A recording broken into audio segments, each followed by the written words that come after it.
Aj ty často a rád tvoríš? Učíš sa maľovať a skúšaš kresliť aj ťažšie veci ako postavy alebo tváre?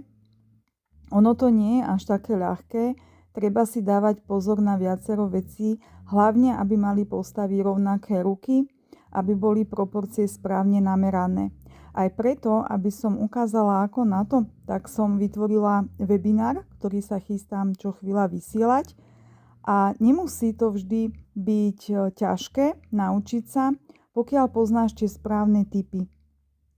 Ak sa aj tebe nedarí zachytiť to, čo chceš, a veľa tvojich papierov končí práve takto, neboj sa, môže to byť však aj inak.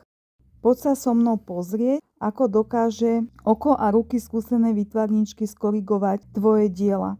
Postupným cvičením sa to dokážeš naučiť aj ty. Je však dobre vedieť, ako začať a akých chýb sa vyvarovať. Preto ťa pozývam na webinár, kde vysvetľujem 3 tipy ako na krásne obrazy. Plus zodpoviem ďalšie otázky, ktoré kladiete. Kliknutím na link v popise videa sa registruj a ostane ti záznam. Teším sa na teba.